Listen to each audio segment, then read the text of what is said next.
오늘 본문에 생명을 위협하는 거친 광풍에 직면한 이들이 위기를 대처하는 모습이 나와요. 배를 움직이는 사공들은 자기들만 살기 위해 도망을 가려고 그래요. 자기들이 딱 상황을 보니까 이 배에 있어 갖고는 살아날 가망이 없는 거예요. 그래서 도망을 가려고 합니다. 죄인을 호송하는 군인들은 야, 이러다가 죄수들이 살아나가면 큰일 나니까 죄수들을 죽이자 그래요. 배 안의 상황은 차마 눈 뜨고 보지 못할 아비규환이에요. 우리가 앞으로 살펴보겠는데 광풍을 만나가지고 이 사람들이 어려움에 처한 지가 며칠째냐 그러면 14일째예요. 근데 먹지도 못했어요. 그만큼 힘들고 어려운 때를 보내면서 야, 어떻게 하면 도망갈 수 있을까? 어떻게 하면 죄수들을 죽일 수 있을까? 그렇게 고민을 해요. 그렇게 모두가 광풍을 두려워하며 절망하고 있는데 유독 한 사람, 아무런 문제가 없는 듯이 평온한 사람이 있습니다. 본문 34절 35절 음식 먹기를 권하노니 이것이 너희의 구원을 위하는 것이요 너희 중 머리카락 하나도 잃을 자가 없으리라 하고 떡을 가져다가 모든 사람 앞에서 하나님의 축사하고 먹기를 시작했다. 다 배를 떠나려고 하고 다 힘들어서 못 산다고 그러는데 한 사람이 먹자 이거야. 먹어야 살 것 아니냐. 이 사람이 누구냐 그러면 로마로 호송되고 있는 죄인 사도 바울이에요. 본문 33절에 보면 이들이 광풍을 만나 지금 14일 동안 아무것도 못 먹었어요. 너희가 기다리며 먹지 못하고 줄인 지가 오늘까지 10나흘인즉 그랬어요. 27절에 보면 이 배가요 광풍으로 먹지 못한 14일 동안 망망대해에 던져져 있습니다. 던져져 있어요. 우리가 아드리아 바다에서 이리저리 쫓겨가다가 자 보세요. 배는 아비규환이고 사람들이 절망합니다. 근데 14일 동안 광풍에 휘몰려 달렸으니까 사실 절망하는 것도 당연하죠. 그런데 어떻게 바울은 여유를 가질 수 있었던가? 이게 핵심이에요. 다 절망하고 다 죽겠다 그러고 다 먹지도 않고 있는데 어떻게 사도 바울은 평안할 수 있었던가? 미리 대답을 하면 바울은 지키고 인도하고 보호하시는 하나님을 바라봤어요. 그 하나님을 의지했습니다. 그 믿음이 모두가 두려움에 갇혀 꼼짝하지 못하는 이들과 달리 바울을 자유롭게 한 겁니다. 우리가 감당할 수 없는 광풍이 우리 삶을 위협할 때 그걸 이기는 길은 뭐냐 그러면 광풍이라는 상황이 없어지는 것보다 하나님을 의지하고 바라보고 하나님이 주시는 평안으로 우리의 마음을 평화롭게 하는 거예요. 삶을 살다 보면 예기치 않은 위기는 누구나 만나게 되죠. 여기에는 누구도 예외가 없는데 오늘 방금 읽었던 또 방금 살펴본 본문의 사람들도 마찬가지입니다. 본문 바로 앞인 사도행전 27장 9절 11절에 보면 바울이요 이번 항해를 하지 말자고 그래요. 위험한 항해입니다. 그런데 선장과 선주가 괜찮다고 그래요. 당연히 여러분 선장과 선주는 돈벌이를 해야 되니까 자기 배가 어쨌든 운항을 해야 돈이 되니까 하자고 하겠지요. 항해가 문제가 없다는 거예요. 그리고 여기에 더해서 13절에 보면 선장과 선주의 말을 뒷받침하는 순한 남풍까지 불어요. 그러니까 사공들도 괜찮다고 그러고 자 선장과 선주는 돈을 버는 사람들인데 괜찮다고 하고 이 배를 운행하는 사공들도 괜찮다고 그러고 상황은 순한 남풍까지 불어오는 거예요. 그러니 여러분 이 항해가 편안하게 시작을 했습니다. 그런데요 순식간에 변수가 생겨요. 순한 남풍의 자리를 광풍이 채웁니다. 27장 14절에 얼마 안 되어 섬 가운데로부터 유라굴로라는 광풍이 크게 일어났다 그래요. 이 유라굴라는 동풍을 뜻하는 헬라어 유로스하고 북동풍을 뜻하는 라틴어 아킬로가 합쳐진 합성어입니다. 유라굴로가요. 이 그레데 섬에 이다 산맥이 있는데 이 이다 산맥에서 발생하는 북동풍이 난기류를 만나서 생기는 강력한 돌풍, 그게 유라굴로 광풍인 거예요. 그러니까 이 돌풍이 얼마나 강하고 거칠었던지 뭐라고 그러느냐 그러면 광풍이라 그랬어요. 광풍의 뜻이 뭐냐 그러면 미친 바람입니다. 광인을 미친 사람이라 그러잖아요. 그러니까 이 미친 바람이에요. 어느 정도냐 그러면 배를 장난감 가지고 놀듯이 놀았던 바람입니다. 그러니까 배가 떴는데 배가 어떻게 할 수 있는 그게 아니었다는 거예요. 27장 15절에 배가 밀려 바람을 맞추어 갈 수 없어 가는 대로 두고 쫓겨다녔다. 그래. 14일 동안 배가 흔들리고 쫓겨다니고 정말 죽을 것 같으니까. 그리고 이제 짐들이, 이 장사하는 사람들의 짐들이 얼마나 왔다 갔다 했겠어요. 그러니요 18절 20절에 보면 이윤을 남길 장사 물건을 다 버려요. 버려도 소용이 없는 거예요. 20절입니다. 여러 날 동안 해도 별도 보이지 아니하고 큰 풍랑이 그대로 있으며 구원의 여망마저 사라졌다. 그러니까 죽게 된 거예요. 그만큼 거칠게 바람이 휘몰아쳤어요. 14일 동안. 33절에 보면 얼마나 이 사람들이 이 바람이 힘들고 어려웠던지 이 광풍의 배가 산산조각이 납니다. 산산조각이 나요. 41절에 보면. 야, 목사님, 그러면 그 배가 뭐 별로 크지 않은 배였던가 보죠. 근데 그렇게 볼 수 있는데요. 37절에 보면 이 배에 몇 명이 타고 있느냐 그러면 276명이 타고 있습니다. 1세기 당시에 276명의 사람과 그들이 장사할 짐을 싣고 거기에 비상시 탈출에 사용할 거룻배까지 있었다고 하니까 여러분 이 배는 작은 배가 아니에요. 그리고 이때가 언제냐면 1세기입니다. 우리나라로 하면 이제 고구려가 뭐 시작하니 많이 고구려가 틀을 잡네. 그때 얘기예요. 그때 얘기. 경주에 그 안압지입니까? 거기에서 배 타고 놀았던 그 배 하나 발견됐다고 뭐 난리도 아닌데 우리나라가 이때 당시에 276명이 타던 배 같으면 지금으로 하면 몇백 메타짜리 유조선이라고 볼 수도 있는 거예요. 엄청나게 안전한 배입니다.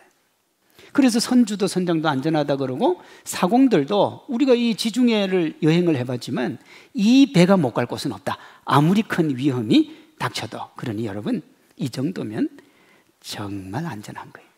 그런데 아이러니한 게 뭐냐 그러면 이들이 광풍을 만나서 죽음의 공포에 떨었던 이유가 뭐냐 그러면 이 안전함에 대한 확신이요.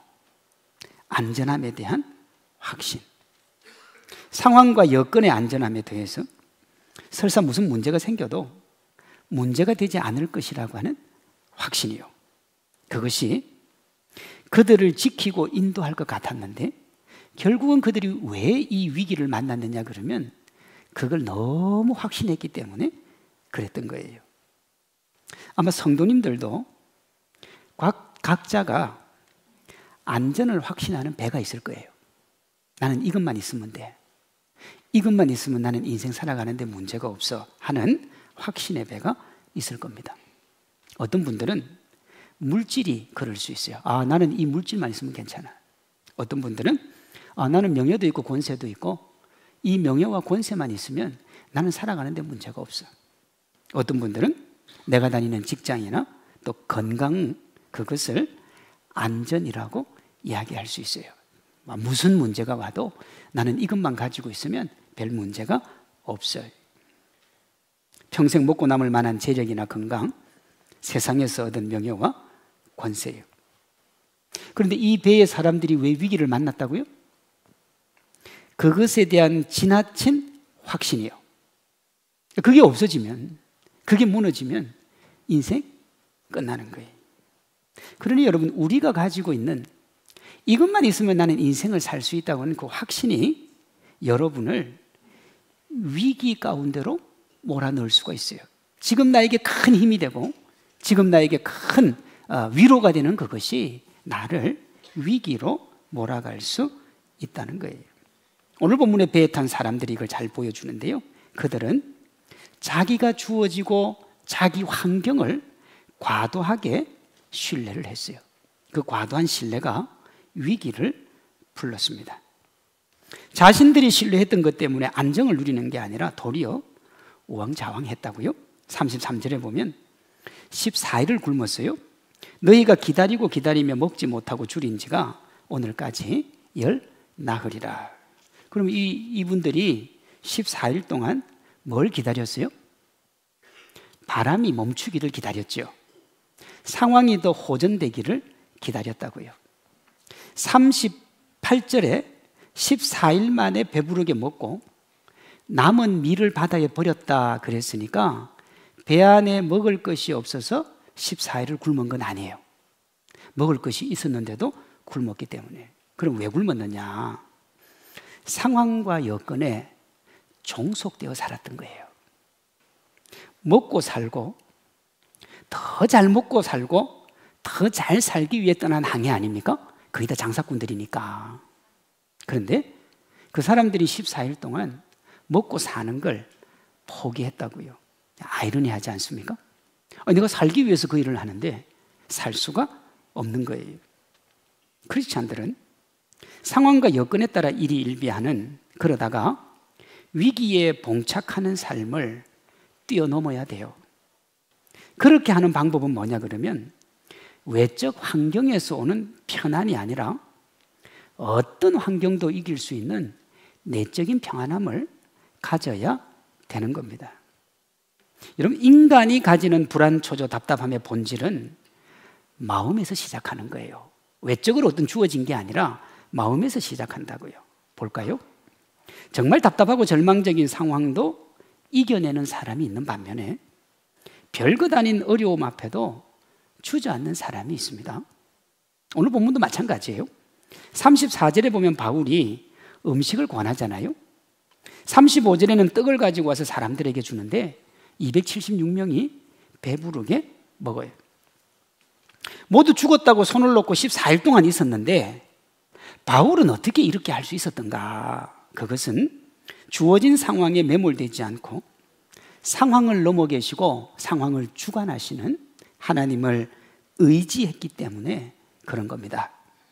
바울의 하나님 의지하는 그 내적 평안이 저와 여러분의 신앙이요 믿음이 되기를 소망합니다. 바울은 처음부터 외적 조건을 의지하지 않았어요. 순풍이라고 하는 타이밍도 의지하지 않았습니다. 바울이 믿고 의지했던 건 뭐냐면 하나님의 약속이에요.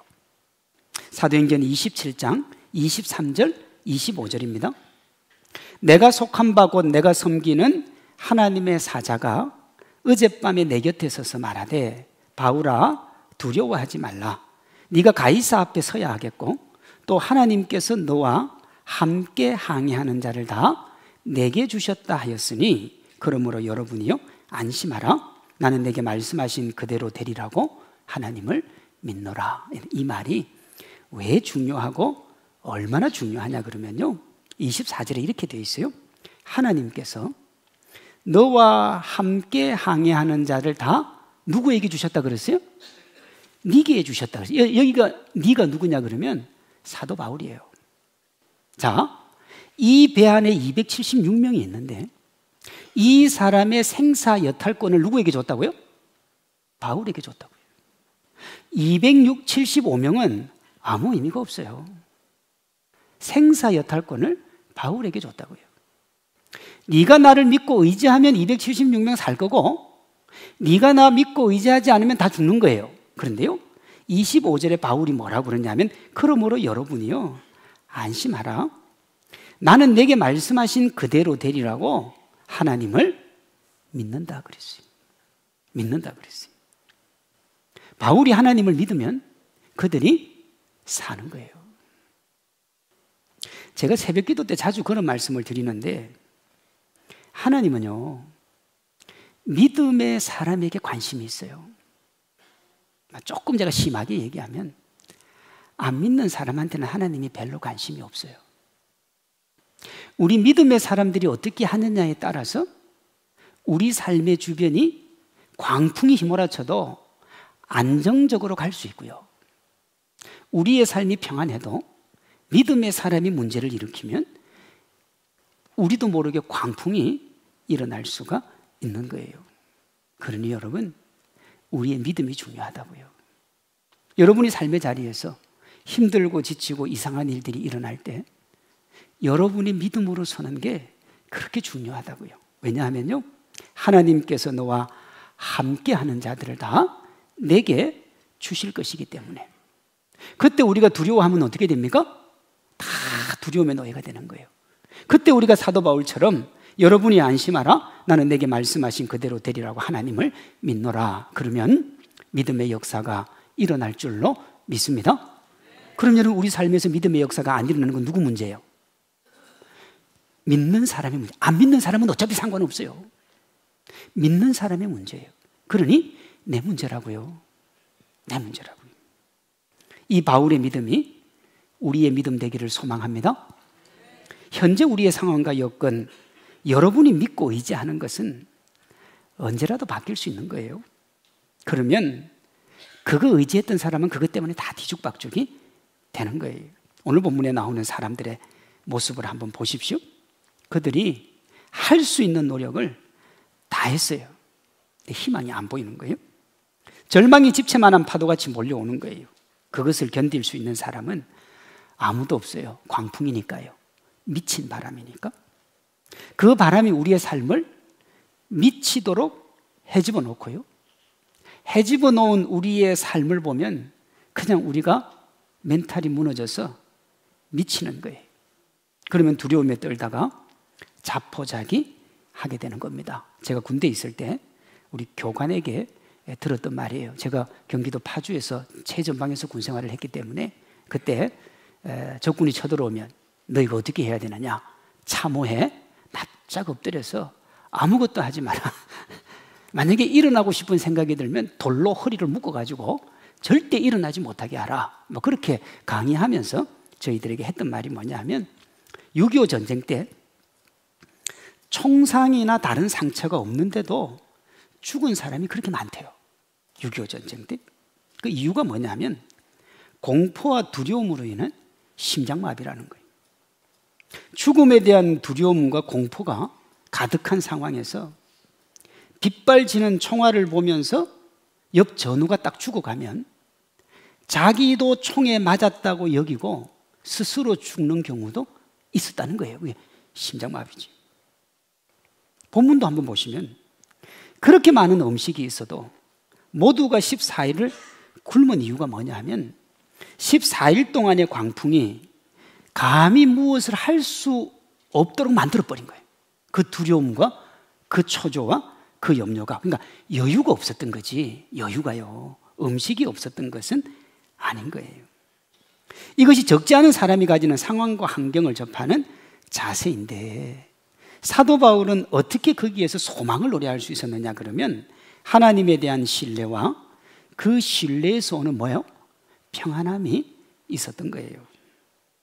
평안과 삶의 안정이 외부 환경을 여러분 영향을 받지 않을 수는 없습니다만은 본질은 뭐냐? 우리가 얼마나 강력한 평안함을 가지고 있느냐 하는 거예요. 함께 하시는 하나님을 믿는 믿음만이 우리에게 참된 평안과 기쁨을 주는 줄로 믿습니다. 오늘 본문에 보면요, 풍랑이 몰려오면 몰려올수록 누구의 영향력이 커지느냐 그러면 사도 바울의 영향력이 커져가요. 본문 36절을 한번 보십시오. 그들도 다 안심하고 받아 먹었다. 그래. 처음에 여러분 256명이 함께 모여가지고 얘기하면 다 불안한 거예요. 다 죽을 것 같은 거예요. 이러다가는 다 망할 것 같은 거예요. 그 사람들끼리 다 있으면 어떻게 해요? 망하는 거예요. 그런데 한 사람이 자기들하고는 떨어져 있는데 저 사람은 불안해하지도 안 하고 염려하지도 아니하고 걱정하지도 않는 거예요. 그렇게 해서 풀어보니까 자기들은 편안함을 추구했는데 사도 바울은 보니까 평안을 추구한 거예요. 본문을 보시면 14일째 그들이 먹었을 때 풍랑이 멈췄습니까? 아니, 풍랑은 그대로 있어요. 광풍은 그대로인데 배를 산산조각 낼 만큼 여전히 강한 힘을 가지고 있는데 배의 사람들이 안정을 찾은 거예요. 그 근원이 뭐냐 그러면 어떤 환경에도 흔들리지 않는 하나님께 깊이 뿌리 내린 바울이라고 하는 믿음의 사람이 있었던 거예요. 우리가 교회를 뭐 다 이렇게 오늘도 예배를 받고 다 다닙니다만은 여러분 종교 생활하고 신앙 생활은 근본적으로 다릅니다. 종교 생활과 신앙 생활은 달라요. 종교 생활은 뭐냐 그러면 내가 편하고 내가 즐겁고 내가 편안한 걸 위해 다니는 거예요. 신앙 생활은 뭐냐 그러면 주님을 위해서 나를 포기하는 거예요. 그러면 신앙 생활을 하려면 어떻게 해야 되냐 그러면 하나님께 그 믿음의 뿌리를 아주 깊이 내려야 돼요. 종교 생활은 자꾸 발만 이렇게 이쪽에 한 발 저쪽에 한 발 이쪽에 한 발 그렇게 디디고 사는 거예요. 그러면 어떻게 되느냐, 어려움이 다가오면요 그 믿음이라는 게 아무런 힘을 발휘하지를 못하는 거예요. 우리 화단에 가면요 소철이 7그루가 있어요. 소철이요. 소철 이제 이렇게 자라가지고 이렇게 쫙 벌어지는 거 있잖아요. 근데 지난주 그리고 그 지난주 동안 우리 부산이 제법 추웠잖아요. 영하 한 7도까지도 내려가고 그랬어요. 올해는 우리 소철에다가 이게 볏짚으로 묶고 제가 이걸 안 했기 때문에 걱정을 했어요. 왜냐하면 2년 전인가 3년 전에 얼었거든요. 잎이 다 얼었어요. 그래서 이번에도 얼 텐데 어떻게 할까 한번 두고 보자 그랬어요. 그리고 제가 지난 금요일에 가니까 6개 소철은 안 얼었어요. 근데 하나가 얼었어요. 그게 어디냐 그러면 여기 우리 예배당 들어오는 입구 제일 첫 번째에 있는 소철이 얼어가지고 이파리를 다 잘랐어요. 나중에 나가다가 한번 보십시오. 제가 저게 왜 얼었을까 궁금해서 인터넷을 찾아보니까 흙의 높이가 얕으면 뿌리가 깊이 들어가지 못해서 뿌리에 영양분이 충분히 안 가서 얼 수 있다. 근데 이제 그게 맞는 게 우리 화단에 그 자리가 이제 큰 나무를 제가 2번을 심었는데 그 다 죽었어요. 뿌리를 내리지 못해가지고 6개 소철은 그나마 이 뿌리를 흙이 좀 깊어가지고 뿌리를 깊이 내린 거예요. 근데 이제 입구에는 흙이 얕으니까 아마 뿌리를 깊이 못 내렸지 않냐. 그러니까 추위가 오니까요 그냥 얼어버린 거예요. 우리의 신앙도 이와 비슷한 겁니다. 평소에 우리가 예수님 믿는다, 믿음 생활을 한다 그럴 때는 표가 안 나지요. 안 나요. 교회 잘 다니니까요. 그리고 목사님 정도 되면 신앙이 겁나게 있어 보이니까요. 중직도 마찬가지예요. 그런데요 진짜 믿음은 언제 알 수 있느냐, 위기와 답답함의 상황이 왔을 때 그때도 하나님을 바라보느냐 자기중심적으로 하느냐, 그거 딱 보면 알아요. 믿음 뭐 딱히 고민할 게 별로 없어요. 내가 좀 손해보고 내가 좀 답답하고 내가 좀 힘들어도 믿음으로 결정하느냐, 아니면 나는 손해 못 봐, 나는 답답한 거 못 봐, 그러니 나는 내가 먼저고 내 이익이 먼저야. 그러면 여러분 이게 믿음 생활을 했냐 종교 생활을 했느냐가 나오는 거예요. 편안에 의지한 행복은 언제라도 불행으로 바뀔 수가 있는 거예요. 반대로 전능하신 하나님으로 인한 평안은 흔들리지가 않아요. 빌립보서 4장 6절입니다. 아무것도 염려하지 말고 하나님께 아뢰라. 그리하면 모든 지각에 뛰어난 하나님의 평강이 그리스도 예수 안에서 네 마음과 생각을 지키시리라 그랬어요. 자, 아무것도 염려하지 말고, 제가 신학교부터 다니고 신대원까지 다녔으니까 제가 이 구절을 얼마나 많이 봤겠어요. 그런데요 저는 이렇게 생각했어요. 아무것도 염려하지 말고, 그러면 저는 그 다음 구절 보지도 않고 뭐라고 그랬냐면 하나님이 책임진다. 그냥 그렇게 생각했어요. 근데 이게 언제 바뀌었느냐 그러면 제가 미국에서 공부할 때 이 빌립보서를 헬라어로 1장부터 마지막까지 주의를 한 적이 있어요. 그게 수업이에요. 그때 제가 봤어요. 그리하면 모든 지각에 뛰어난 하나님의 평강이 네 마음과 생각을 지킨다는 걸 제가 그때 깊이 봤어요. 우리는 보통 하나님께 아뢰면 하나님이 삶의 문제를 지켜줄 거다 그렇게 생각하잖아요. 그런데 성경은 그렇게 안 돼 있어요. 하나님이 네 마음과 생각을 지켜주는데 뭘로 지켜준다고요? 평강으로 지켜준다고요. 그럼 우리가 기도를 할 때 기도 응답을 받았다 하면 기도 응답의 첫 번째 요건이 뭐냐 그러면 하나님 앞에 기도했을 때 마음이 어떻게 되는 거예요? 평안한 거예요. 그러면 하나님 앞에 기도 응답을 받았다고 볼 수가 있는 거예요. 그럼 왜 평안이냐? 왜 평안이냐? 세상이 주는 편안하고 하나님이 주시는 평강이 근본적으로 다르기 때문에 그래요. 세상은 외적 환경이 좋아져서 편안하고요. 하나님이 말씀하시는 평강이 뭐냐 그러면 우리의 마음을 지켜서 우리가 상황이 어떻게 해도 극복할 수 있는 걸 평강이라 그래요. 요한복음 14장 27절입니다. 평안을 너희에게 끼치노니 곧 나의 평안을 너희에게 준다. 자, 예수님의 평안을 우리에게 주신다 그랬어요. 내가 너희에게 주는 것은 세상이 주는 것과 같지 아니하니라. 너희는 마음에 근심하지도 말고 두려워하지도 말고. 어디 근심하지 말라고요? 마음에 근심하지 말라 그랬잖아요. 그러면 우리가 소위 세상이 말하는 평안이 뭐라는 거예요? 편안한 거예요. 자녀 잘 되고 돈벌이 잘 되고 회사 잘 되고 이것저것 잘 돼서 그냥 편안한 거예요. 근데 그거 흔들어 버리면 어떻게 돼요? 편안이 다 사라져요. 근데 주님이 주시는 평안은 뭐냐 그러면 어떤 환경과 어떤 여건이 몰려와도 그 평안만큼은 사라지지 않는 거예요. 그게 하나님이 우리에게 주시는 평안이라고요. 근데 그 누구에게 주시느냐 그러면 하나님 제대로 믿는 사람한테만 주는 거예요. 이사야 26장 3절에 주께서 심지가 견고한 자를 평강으로 지키시리니 이는 그가 주를 뭐 하기 때문에요? 의뢰하기, 믿기 때문에, 하나님을 온전히 신뢰하기 때문에. 그 참 평안은 누구에게 있다는 거예요?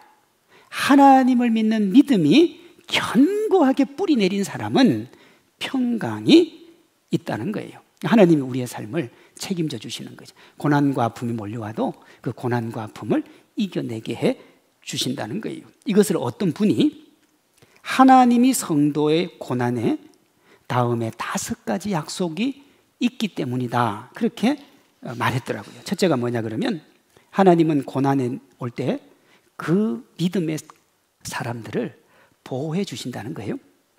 여호와께서 너를 실족지 않게 하시며 너를 지키시는 이는 졸지 아니하시리로다. 이 하나님이 우리의 하나님인 줄로 믿습니다. 둘째, 하나님은 그 백성이 고난당할 때 함께 하세요. 네가 물 가운데로 지날 때에 내가 너와 함께 할 것이라. 강을 건널 때에 물이 너를 침몰하지 못할 것이며 네가 불 가운데로 지날 때에 타지도 아니할 것이고 불꽃이 너를 사르지도 못하리라. 이 물과 불이 뭐냐 그러면 사람이 감당할 수 없는 시험이거든요. 사람이 감당이 안 돼요. 최초에 하나님이 인류 심판을 뭘로 하셨어요? 물로 하셨잖아요. 노아 홍수로. 최후의 심판은 뭘로 하세요? 불로 하세요. 나와 있어요, 계시록에. 그런데요, 첫 번째 심판에서 살아남은 사람이 있어요. 누구죠? 노아요. 뭘로 살았어요? 믿음으로 살았어요. 불시험을 당하고 살아난 사람도 있어요. 사드락, 메삭, 아벳노고. 불 속에 들어갔잖아요. 어떻게 살았어요? 믿음으로요. 견고했어요. 어떤 믿음이요? 그리 아니하실지라도. 하나님이 우리를 살려주시겠지만 그리 아니하실지라도 나는 믿음으로 산다. 하나님이 그 믿음 보시고 살려주셨다고요. 이 하나님이 우리의 하나님인 줄로 믿습니다. 넷째, 하나님이 슬픔을 기쁨으로 바꿔주세요. 주께서 나의 슬픔이 변하여 내게 춤이 되게 하시며 나의 베옷을 벗기고 기쁨으로 띠를 띄우셨습니다. 그랬습니다. 마지막으로 하나님이 현재의 고난에 대해서 충분하게 보상을 해주십니다. 믿음으로만 살아가면, 믿음으로 살아가면. 중간에 넘어지면 안 돼요. 끝까지 가는 거예요. 현재의 고난은 장차 우리에게 나타날 영광과 비교할 수 없도다 그랬어요. 견디면 하나님께서 책임져 주신다고요. 하나님이 고난 중에도 하나님을 신뢰하는 신실한 믿음으로 나아갔던 바울을 이렇게 해 주셨잖아요. 처음에 바울이요, 주변인이었습니다. 뭐 별 필요 없는, 의미도 별로 없는 죄인이잖아요. 그런데 상황이 변하고 시간이 지나가면서 어떻게 되느냐 그러면 주도적인 인물이 돼요. 주도적인 인물이요. 여러분 삶의 상황이 답답하고 힘들고 어려운 일이 닥칠 때 어떻게 해야 되느냐? 하나님을 더 깊이 의지해야 되는 거예요. 그러면 하나님께서 여러분을 여러분 삶의 자리에서 중심인물로 바꿔주실 줄로 믿습니다. 나는 주변인이에요. 나는 별 볼 일 없어요. 사람들이 나 무시해요. 나 함부로 대해요. 그런데요, 그게 부담스러워서 인간적인 방법으로 자꾸 대처를 하게 되면 계속 주변인으로 남을 수밖에 없어요. 그러나 그 믿음을 견고하게 하고 하나님의 은혜, 하나님의 사랑으로 나아가면 여러분을 중심인물로, 주도적인 인물로, 여러분을 중심으로 여러분 주위의 일들이 재편되게 해주실 줄로 믿습니다. 사도 바울이 그랬단 말이에요. 한번 보세요. 오늘 보면 42절, 43절에 군인들은 죄수가 도망쳐서 도망할까 하여 그들을 죽이는 것이 좋다 하였으나 백부장이 누구 살리려고 죽이지 말라 그래요? 바울 살리려고요. 하나님이 말입니다. 275명의 생사 여탈권을 누구에게 줬어요? 바울에게 줬어요. 이 세상의 권력을 가진 백부장이 죄수들의 생사 여탈권을 누구에게 맡겨요? 바울에게 맡기잖아요. 이것이 여러분 하나님을 의지하는 자가 누리는 축복입니다. 우리 성도님들 이 축복 차고 넘치게 누리시기를 소망합니다. 우리는 지금까지 바울이 항해를 시작해서 멜리데 섬에 걸리는 이 전 과정을 살펴봤어요. 이들이 거친 광풍으로 인한 엄청난 위기를 이긴 출발점이 뭐냐 그러면 바울의 믿음이에요. 바울의 믿음이요. 그리고 그들이 나중에 그 믿음을 함께 공유함으로 이 모든 것들을 뛰어넘었다고요. 이 장사꾼들이니까요, 돈이 많았을 거예요. 또 백부장은 권력을 가지고 있었잖아요. 그런데요, 돈도 권력도 그 어떤 것도 이들을 생명을 살리는데 도움이 되지 못했습니다. 그들을 살린 것은 무엇이냐 하면 믿음이라고요. 믿음. 하나님을 굳게 믿는 그 믿음이 그들을 살린 겁니다. 그러니 오늘 우리가 이 땅을 살아가면서 우리가 공유해야 될 것, 그리고 우리가 깊이 뿌리 내려야 될 것이 뭐냐 그러면 하나님을 믿는 믿음인 거예요. 우리가 믿음으로 살고 믿음으로 나아가면 하나님께서 우리에게 차고 넘치는 축복과 사랑으로 함께 해 주실 줄로 믿습니다. 얼마 전에 설문조사가 하나 나왔는데 사람들이 교회 다니는 이유가 마음의 평안함을 위한 거래요. 그 목사님이 뭔 설교하라는 거예요? 마음의 평화를 설교하라는 거예요. 여러분, 그럼 망해요. 그럼 큰일 나요. 복음을 전하고 생명을 전하고 믿음을 전하고 우리 성도들이 거기에 아멘하며 주님을 믿을 때 참 평안과 세상의 편안함 둘 다 가지게 되는 줄로 믿습니다. 편안을 추구하면요, 결국은 그 편안이 나를 죽인다니까요. 오늘 본문 그걸 보여주잖아요. 그러나 하나님 붙들면 하나님께서 이 세상에 그 어떤 것도 이기게 해 주신다고요. 이사야 40장 10절에 그 약속을 이렇게 하세요. 두려워 말라, 내가 너와 함께 함이니라. 놀라지 말라, 나는 내 하나님이 됨이니라. 내가 너를 굳세게 하리라. 참으로 너를 도와주리라. 참으로 나의 의로운 오른손으로 너를 붙들리라. 하나님께 뿌리를 깊이 내리는 믿음으로 하나님의 인도와 보호를 받고 주변 인물에서 중심인물이 되고 중심인물에서 리더로 여러분의 삶의 주위를 이끌어가 하나님의 영광을 거룩하게 드러내고 여러분도 축복의 주인공이 되는 믿음의 행복한 사람들이 되시기를 주님의 이름으로 축원합니다.